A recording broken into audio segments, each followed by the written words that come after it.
All right, everyone, welcome back to another episode of Nick Deej Giving Sports. I'm here with my roommate tonight, Anthony Paventa. We're here to give you a little Football Friday and preview some of the big games coming up this weekend in the NFL.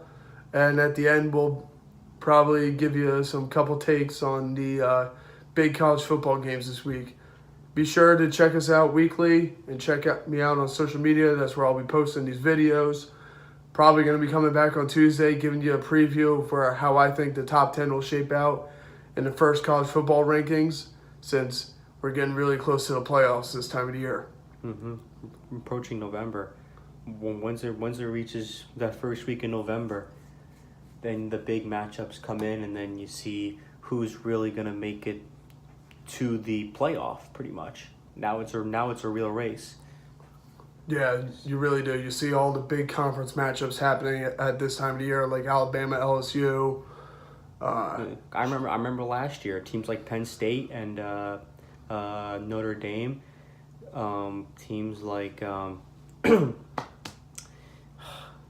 only thinking of Penn State and Notre Dame. Oh, and also Michigan. Also, teams like that dropped out of the running for the playoff.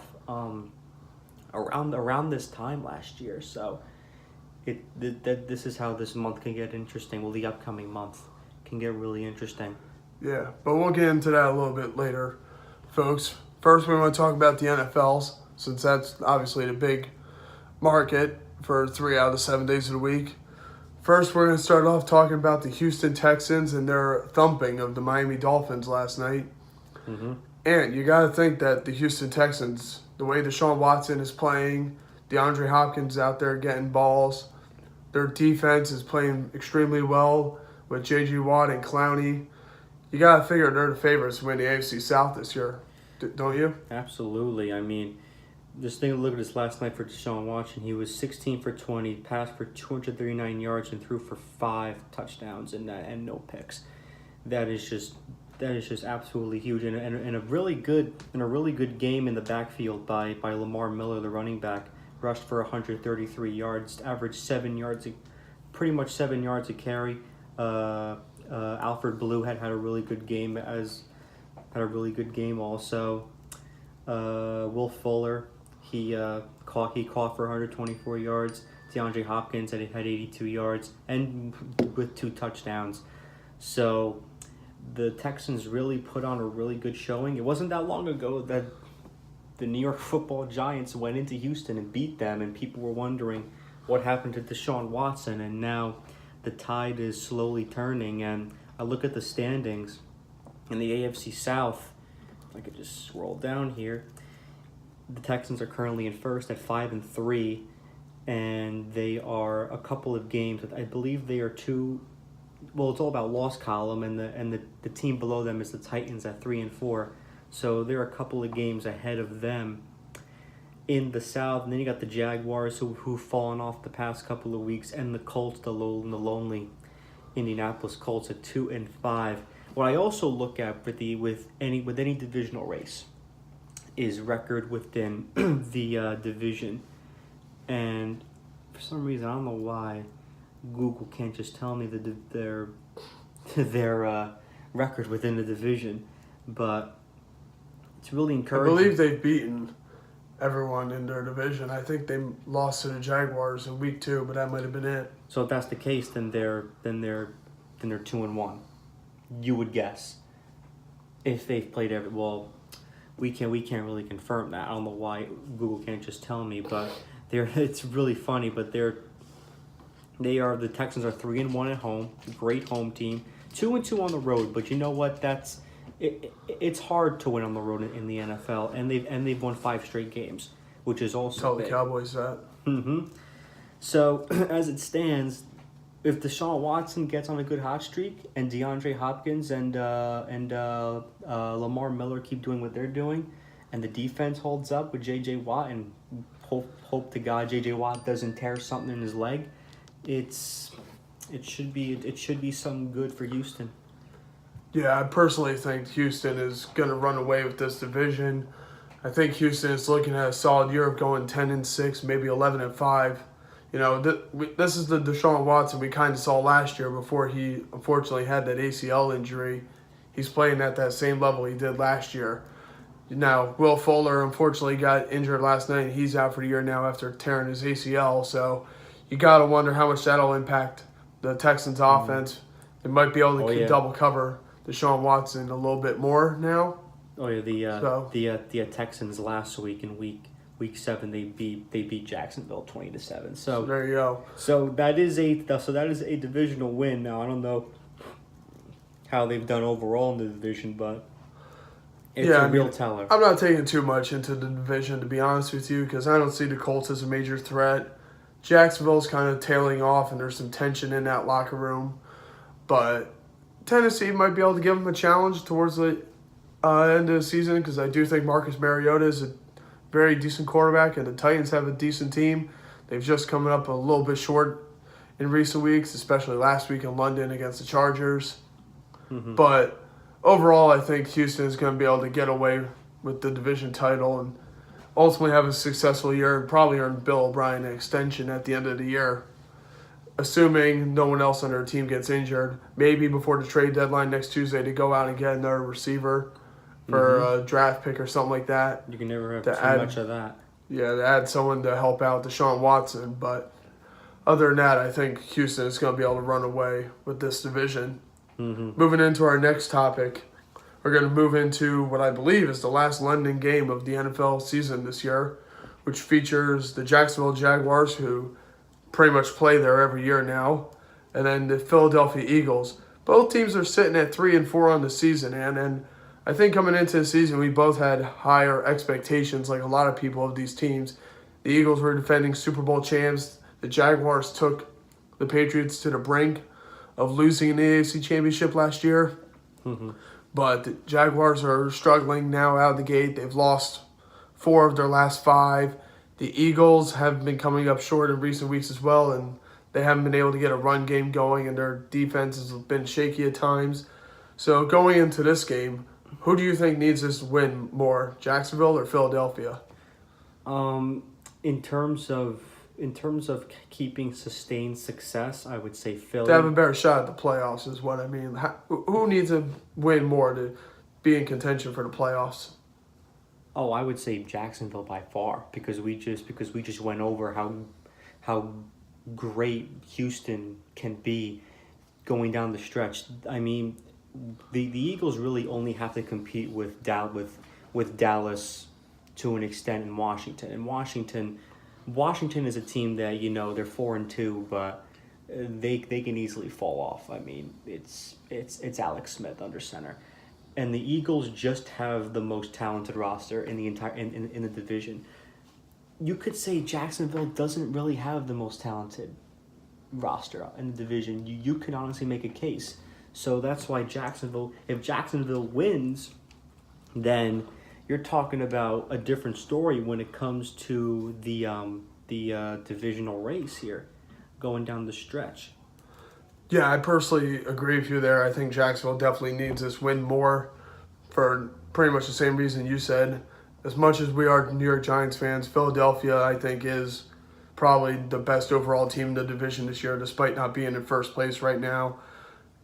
Yes, they are 3-4, but even if they were hypothetically to lose this game, they fall to 3-5, and I don't think the Washington Redskins are going to run away with the division. I just don't think they're that much talented. They can. They could, but I don't think they're as talented because run away with it. Like, there's nothing about Washington that says, wow, this is a great team this year. And plus, in the AFC, like we just mentioned, Houston and Tennessee are competing for the division as well. But you got a lot of teams in the middle of the pack that are going to be competing for those 2 wild card spots. I mean, so you have to. Who would you say in the AFC in the conference, the AFC? Well, I think the Dolphins, the Jets can compete for a thing. The Chargers definitely can. The Broncos still have a shot. Bengals are the Bengals will. The Ravens are 4-3. So there's a lot more teams that the Jaguars have to compete with, and if they take a loss this week, I think it puts them behind the 8 ball substantially in terms of the playoffs. Everybody in preseason thought that the AFC was just going to be a cakewalk for New England to get back to the Super Bowl. but it's really not been the case. And the NFC, We'll get to that. We'll get to that. yeah, We'll get to that later in the year. But all right, moving along to our next topic, which I'm sure will be a fun one for you, Ant, is we get into the New York Giants, our favorite team, who once again for the second consecutive year has been underperforming. That 143 winning percentage, horrible. So, heading into this game against the Redskins this week, Ant, do you think this is a week that the Giants can absolutely win this game? We've been saying that for how many weeks? They could honestly win. They could win out down the stretch. They have the talent on the field. Well, not necessarily on defense because of the 2 trades they made this past week, but Washington is a very weird case. They've never been looked upon as a team that can outright dominate you. You saw it because it took them. It took a missed field goal by Dallas last week to win the game. You know, it took a snap. It took a snap infraction for them to actually win the game, which was a bogus one at best. Yeah, telling me, but you know, once again, in points in their point differential, Washington is +5. They're really not. Yeah, they don't win by much. Yeah, so I said they've never really been a team that just outright destroys you. And as I said before, Alex Smith is the one under center. You know. Yeah, personally, I don't think Washington's defense is anything spectacular. I think it's more in the middle of the pack, which is prime picking for the Giants' offense this week. I think Odell and Sterling Shepard can have breakout games like they did last week. I think Barkley can have a great game as well. I personally think the Giants will win this game because I don't see anything intimidating or anything spectacular with the Redskins. Now they have Alex Smith, who is no much better than Kirk Cousins was last year, and the Giants were able to beat a Kirk Cousins Redskins, so I don't see why they can't beat an Alex Smith Redskins team. And when you look at their skill players and even at their defense, yes, they got some talent like all teams do in certain areas, but overall as a team, there's just nothing that says, wow, Washington's going to run away with this division this year because they're 4-2 and everyone else in the division has a losing record. So I absolutely think the Giants can win this week. You know, they've had a couple of games this year where they could have won. You know, Jacksonville was one of them. Carolina was one. So, you know, they've had games this year that they could win. They just haven't been on the right side of it. It's pretty ominous or pretty similar to the 2014 or 2015 season, where they lost, 7 or 8 games by 4 points or less? Yeah. You know? So I definitely think that they'll be able to win it this week. Plus the spread is only a point in favor of the Giants. So what does that tell you? That, you know, this is a pretty even game from both sides. Very even game, which really is telling because one is a first place team, one is a last place team, and you rarely see that. Yeah. It's really that's just how weak that the NFC East has been this year. Yeah. No one has run away with anything, even though Washington is 4-2, and they're only 1-1 away from DC this year. So. So it definitely favors in factor for the Giants. And the Giants are 0-3 at home, which is just horrific. Yeah, well, they didn't get the nickname Road Warriors for nothing, so. Oh, boy. Moving on, though, we move into, speaking of running away, a team that has been running away from some opponents this year with their offensive output, the Chicago Bears, playing against the New York Jets this week in Chicago, I believe. And this has a matchup of 2 of the NFL's future stars at quarterbacks here between Sam Darnold of the Jets, who's led them to a 3-4 record this year so far, and Mitchell Trubisky, who I think has exceeded everyone's expectations so far with the Chicago Bears and is leading arguably one of the top 10 offenses in all of football. So which QB do you think is going to have the better game on Sunday? Do you think Darnold gets it done, or do you think Chicago is able to pull it out? Well, Darnold didn't really have a good game last week, and that was at home. And he was playing a very good Viking team, but that Viking team does not really have that much of a stellar defense. Darnold threw for three. I think he threw 3 picks, but now he's facing a team with just a monstrous front seven. And I don't know how. And the Jets' offensive line is nothing to fear. It really is nothing to fear. No. So, just by that, I'm gonna give the edge to Trubisky. Yeah, I personally don't think Darnold will have as bad of a game as he had last week. I definitely think he's going to have a decent game.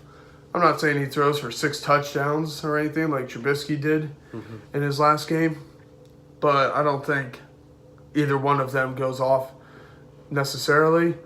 I think when you look at the numbers, Trubisky will end up having a better game than Darnold. I think Darnold still has some holes to improve in his game more than Trubisky does, given Trubisky does have some years on him in the NFL already. But I think Trubisky has slightly better offensive weapons than Darnold does with the Jets right now. Not to mention Quincy Enunwa is still questionable for the Jets. Quincy Enunwa is out. He's just been rolled out today. He's rolled out when Robbie Anderson is doubtful. Darnold lost so many offensive weapons. Yeah, in a matter of 2 weeks. I think another thing that could help. They lost probably their best rusher in Bilal Powell for the year, possibly for his entire career, because his neck injury is worse than they thought. And that's another thing too. The running game is going to be really going to determine this game. I think with Jordan Howard under center, it's going to be that's going to be the determining factor. People like Robbie Anderson and Jermaine Johnson are both doubtful. The starting center Spencer Long is questionable. Morris Claiborne, the cornerback, he's questionable. Kelvin Beachum, Marcus May, these are big guys. Yeah, I personally think Chicago is going to end up winning this game now. The spread, if I'm reading it correctly, is 8 points. I don't think they get that, though. I picked the Jets in my spread pool to beat that spread. I'm seeing it more of like a 28-22 kind of game. It'll be close to the spread, but ultimately I think the Jets come out on top. They get a touchdown late and they get a 2-point conversion or something of that nature. But I think overall Trubisky will end up having the better game. The one thing that can help Darnold out, though, is that Khalil Mack is nursing more of a knee injury now than he was a couple of weeks ago. So maybe he's slowed down a bit and Darnold has a little more time. If not, I'll pray for him. It all comes down to whose offensive line holds for longer. It'll be the not Bears. Hold like hold for a penalty, but just blocks. It'll be the Bears. Yeah, well, easily. We'll see what happens. We'll see. That could easily be the exact opposite this Sunday. Moving out of the New York metropolitan area teams, and we move into a matchup that features 2 teams that I think have definitely underperformed this year and are not living up to expectations, to say the least. When you have the Colts and the Raiders squaring off between each other. Both teams are at the bottom of their divisions. The Raiders are 1-6, I believe. The Colts are 2-5. The Colts, given both teams have new head coaches this year, and the Colts. But the thing is, they both have really good quarterbacks at the team, and while they don't have glaring, talent around them, we've seen that as long as you have a decent quarterback, you can do, a decent amount of wins and have a good season. But for whatever reason, Andrew Luck and the Colts just can't get any wins, and Andrew Luck is not showing what he shown 3-4 years ago, right around when Deflategate happened. Derek Carr is definitely not living up to his potential so far under John Gruden. I can attest to that and why I dropped him from my fantasy team. So who has had the bigger disappointment this year so far, in your opinion, the Colts or the Raiders? I think ever since Derek Carr broke his leg on the field in Week 17, the Raiders have been the biggest disappointment. Between those 2 teams, I think it's the Raiders leading by a mile. Did you the team that the Raiders had a couple of years ago was just unreal, And you see now that that team is pretty much broken up. And I say this, Derek Carr has not been the same since he broke his leg. He's really just has not been the same guy. Has not. And Andrew Luck has just been betrayed by his GM and his owner, pretty much. Well, he has a new GM in the league now. He doesn't have the same guy they used to have. Yeah. Well, still, they're just not helping this guy out. They could do a 30 for 30 on Andrew Luck, saying this guy should have had more. This guy should have been cared for more. I want a 30 for 30 on the MLB steroid era and the home run chase between McGuire and Sosa before we get into a 30 for 30 on Andrew Luck, to say the least. I think it'd be interesting to go into into what was going on in that Colts front office during Andrew Luck's early years and into the time where his early years, he was a great success for him. He was doing very well. It's been the last 2-3 seasons that he's pulled a Sam Bradford. He's taken a lot of money and he hasn't done a lot. It's been his shoulder and it's been his offensive line, and the fact that the front office has just basically turned on him, and that's a real shame. But I still go with the Raiders being the overall disappointment. Yeah, I'm gonna agree with you. I think Oakland has been a bigger disappointment. They had Gruden coming in, who's obviously knows his stuff when it comes to football. If you've watched Monday Night Football in previous years with him in the booth, they had a number one receiver in Amari Cooper, who's been injury riddled this year. Mm-hmm. And obviously they had the whole situation with Khalil Mack. I read a report on Bleacher Report the other day where the players on Oakland don't necessarily trust John Gruden, and there's a rift between them. And I think what's happening is Gruden and Mark Davis, the owner, are having an agreement. They're looking for a long future. They're trying to build the team to have a star team when they get to Vegas. They're not really concerned about the team right now. Mm-hmm. And it's causing this friction between them, and it's led the players to not trying this hard, having tons of penalties throughout the game. So I think it's easily the Oakland Raiders. While I didn't expect Oakland to, go 11-5 or 10-6 and, be in the talks of a Super Bowl contender, I did expect them to be able to go 8-8, 9-7, be a team that you're talking about competing every single week and fighting hard. But they just haven't straight up performed at all this year, and it's really been a disappointment for them. Although I do think they get the win this week, since it is in Oakland and Indianapolis is coming to town. I think they will ultimately get the win in Oakland. Mm-hmm. Moving along, we'll move into what is probably the biggest game, not in prime time this week, the one that'll be on Fox at 4:25 this Sunday, where the Los Angeles Rams will play host to the Green Bay Packers.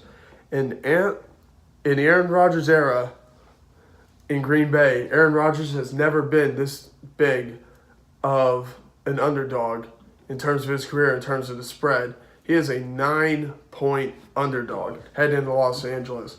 So basically, should Aaron Rodgers and the Packers be this big of an underdog heading into the Rams?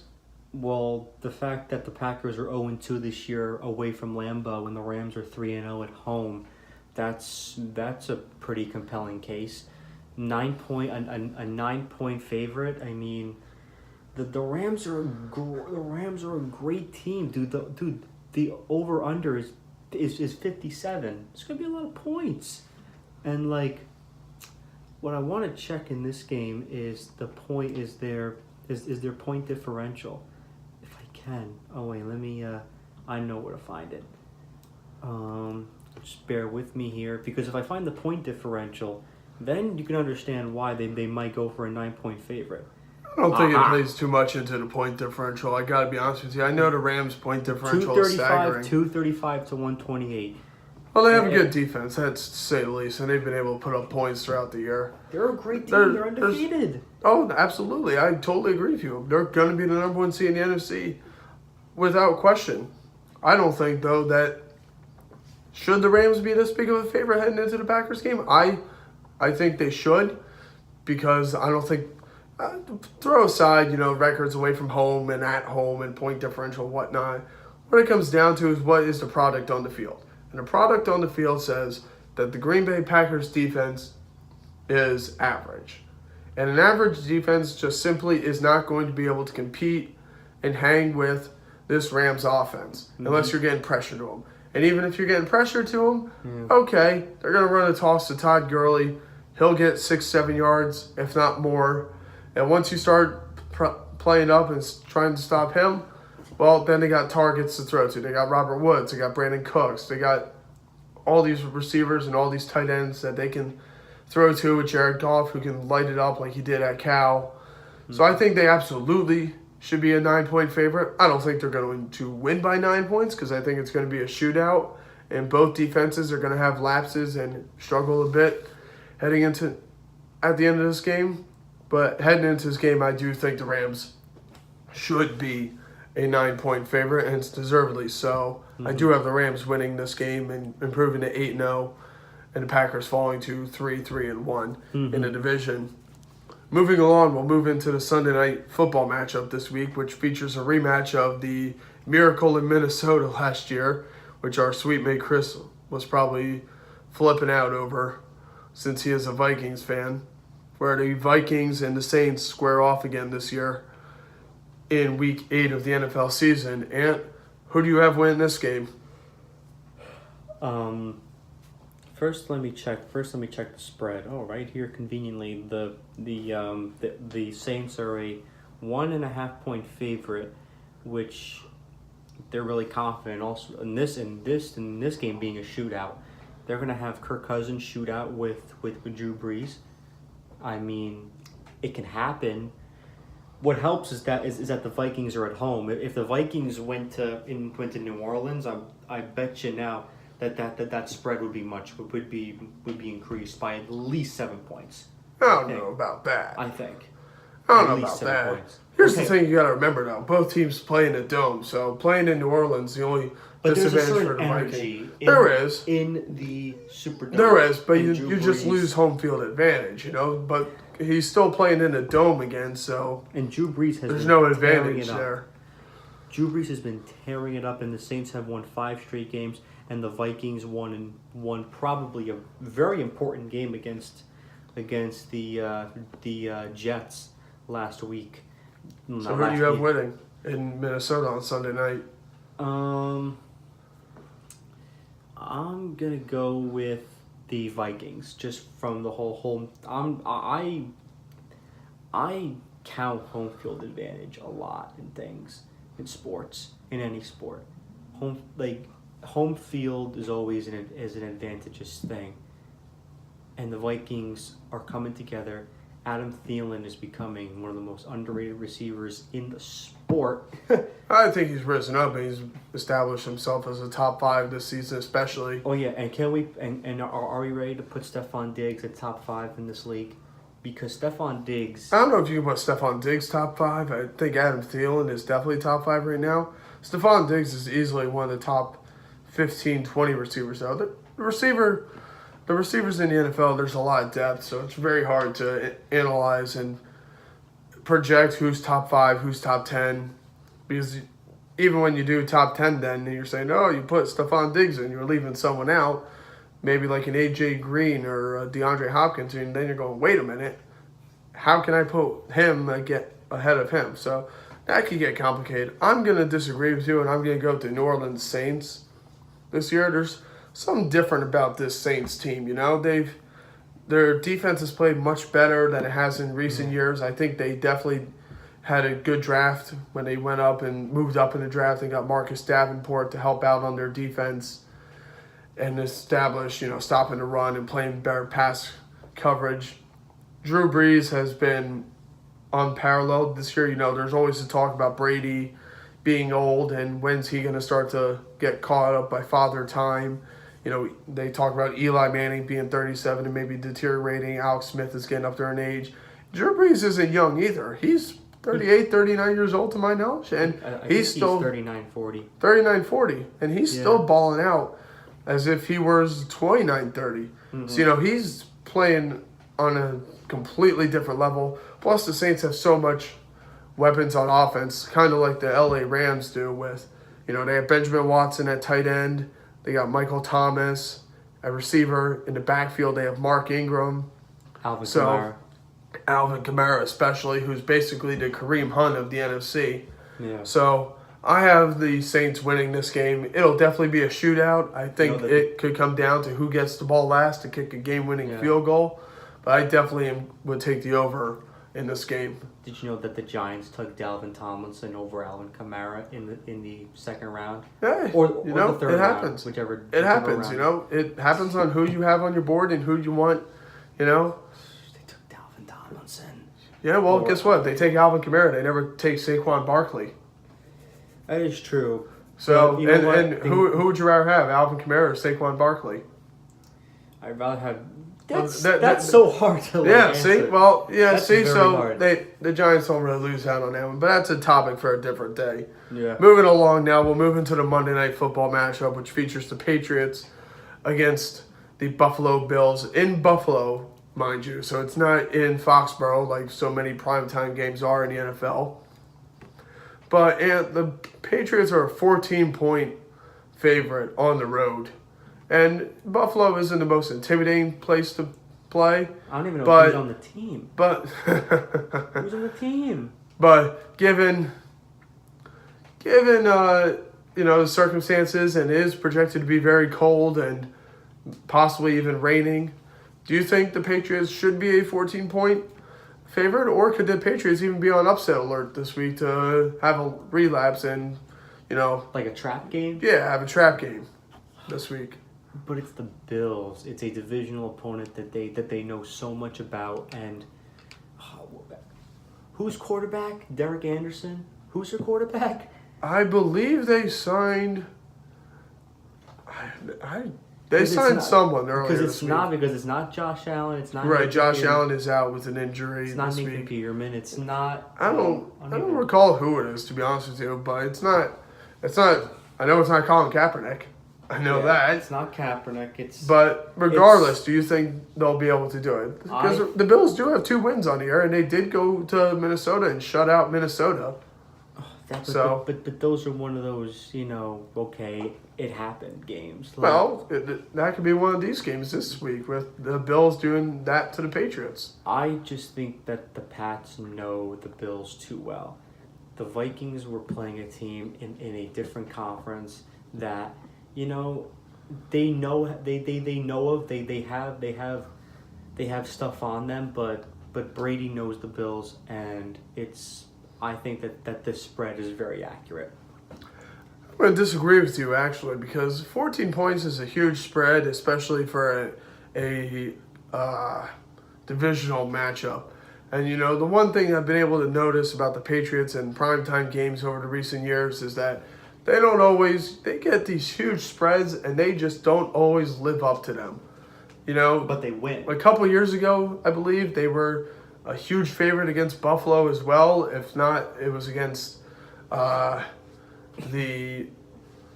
Cincinnati Bengals or the Miami Dolphins, and they actually lost the game on Monday Night Football. And I believe 2 years ago, they were also a heavy favorite on Monday Night Football, and they lost. So weren't they heavy favorites against the Lions in Detroit earlier this year or something? Yes, they were. Because they lost, and then they lost in Detroit. So yeah, they lost in Jacksonville this year. The Pats have had some disappointing losses. They do, but overall, you know what? I'm gonna say the game. I'm gonna say the Patriots don't cover the spread. Ultimately, I will pick them to win the game because they're the Alabama of the NFL. You don't bet against Brady and Belichick, just like you don't bet against Nick Saban. But I'm going to disagree with you, and I don't think they cover the spread this week. I think it could still be an 11, 10-point win this week, but I'm not seeing a 31-17 or a 24-10 score. I'm seeing more of a 28-17 score or 31-20, more along the 10, 11-point range. So I think the Bills beat the spread in a sense, and hopefully on Monday night, if I'm still in for my spread pool this week, they'll get an easy win for me to help me win some money in that pool. Moving along to view the rest of the NFL games this week, we're going to get into some quick picks on who we think will win the game this week. We'll start with the Bengals Bucks. And Wait, first let me see. Are you going by ESPN? Because I'm on Google. Do you want to just go by the ESPN order? I'm going just by what I have listed here, my man. Oh, no, just by listed? You said Bengals. Oh my goodness, you wrote. Oh, are those are all the games, or are those just like a handful of what? Well, we're definitely editing this part out after you're doing this BS. Oh, dude. I'm just asking you to. I'm just asking you to give me a winner, my man. There's nothing better than live video. You said Bengals and who? Bengals and Bucks, my man. Bengals and You Bucks. have it right up there in front of you too, my man. Oh man, look at the spread. I'll take the Bengals at home. Yeah, I'm gonna take the Bengals at home as well. The Bengals, they'll be all right this year. Jameis Winston, Bucks have been pretty good since Jameis came back, but ultimately, Cincinnati gets it done at home. Moving along, Seattle and Detroit. Who do you got? Seattle and Detroit. Let me look here. Same records, but we're in Ford Field. I'll take the I'll take the Lions at home. I'm going to take Seattle. I think Russell Wilson eventually. I think this could definitely be a shootout game because both defenses aren't that stellar. And I think Russell Wilson will do some big play magic and help the Seahawks to get a field goal late down the stretch. Mm-hmm. Chiefs and Broncos, I think that's pretty self-explanatory. I think we're both taking the Chiefs here in this one. Yeah, Chiefs. At Arrowhead. Yeah. Plus, the Broncos are playing on a different time zone, so that will obviously hurt them. Mm-hmm. Steelers and Browns. You got an old-time Ben Roethlisberger against new-time Baker Mayfield. This will probably be a closer matchup than it's been in recent years. Who do you got in this one? The fact they gave Pittsburgh an 8.5-point favorite, that's just a lot. You gotta give more confidence in Baker. You know what? I'm gonna take the upset and go with the Browns. Well, I don't want to upset my dad since he'll probably end up viewing this then. So if they err on the side of getting a text at 8 a.m., I'm going to go with the Pittsburgh Steelers winning this game. Moving along to the next one, the Panthers and the Ravens. An intriguing matchup, to say the least. Absolutely, and against former Andy Reid coaching tree proteges. And as we talked about before, the AFC is up for grabs. If the Ravens are serious, then they'll win this game. I'm gonna go with Baltimore on the road. I'm going to go with Baltimore as well. I think John Harbaugh and Joe Flacco will have a decent game plan going. And ultimately, I'm not sure if the Panthers defense will be able to scheme right if Lamar Jackson comes into the game and does some decent, read option plays and whatnot. Obviously they're used to doing that with Cam Newton, but I'm not sure that their defense is able to play against it the same way. Plus, their defense isn't as great as it has been in years past. Mm-hmm. And the final game of the week, the Arizona Cardinals against the San Francisco 49ers. Both teams are kind of at a crossroads. 49ers lost Garoppolo for the season. The Cardinals, had to thrust Josh Rosen in there pretty quickly, a lot earlier than they wanted to. So it makes for an intriguing storyline, to say the least. Who you got? I'm going to go with Arizona at home here. Yeah, I'm going to agree with you. I think Josh Rosen gets a signature win in his young NFL career, and I think he has a decent game where he may even get 300 yards passing, which I don't think he's done yet. I think Larry Fitzgerald will help him out immensely. The 49ers, they went out and they got some moves in the offseason, but they're still missing, some pieces there. So is Arizona, but I'm just going to go with Arizona at home. I think the home crowd helps out Josh Rosen a bit. That's all we have for the NFL this week. Do want to give you some quick picks on some big college games this weekend, though, since there are some big games right before the rankings come out. I'm going to go with Georgia, where college game day is this week for Georgia and Florida. Top 10 showdown. I am going to take the Georgia Bulldogs. I don't know if Florida's offense is going to be able to produce anything. I know Florida's offense historically in the past couple seasons has had trouble producing decent offense just historically. So I'm going to go with Georgia and say they have a bounce-back game after taking that horrendous loss to LSU. I think Penn State pulls out a nice win at home against Iowa. Iowa is no slouch. No, they're 17 and 18 in the country, but Iowa will always play you tough. They're a team that always goes 7-5, 8-4.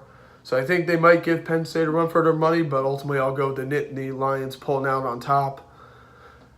And then finally, in another big game that in years past has been, the game to watch in a sense, with Clemson and Florida State. It's in Tallahassee. I was thinking of going with Florida State initially because, DeAndre Francois and Willie Taggart have really gotten the offense figured out in recent weeks after, only putting up 6 points or 3 points against Syracuse. But ultimately, I'm going to go with Clemson. I think, right behind Alabama, Clemson is easily the second best team in college football this year. They have an entire defensive line that is made up of round one talent in the NFL draft. I mean, we're going to hear 4 guys called from Clemson, all defensive linemen in the draft in 2019. Maybe some of them come to the Giants and Jets. Who knows? And Trevor Lawrence is easily going to be, one of the best QBs, not only this season, maybe even a run for Heisman, but in the future seasons as well. So shout out to a couple of my friends that go to Clemson and their football game and are traveling to Tallahassee this week to see the game. I'm sure you'll be in for a nice treat and get your money's worth. Ant, you got anything else you want to add with what else is going on in sports this week? There's nothing really much I could really say. I just saw the Warriors trounce the Knicks tonight, 128-100. When I found out that the Warriors got their first lead in the second half in the fourth quarter, that just proves that the regular season means nothing in this sport. Yeah, especially since everyone, it's almost a foregone conclusion that Golden State is going to win the championship again this year, especially once Boogie comes back.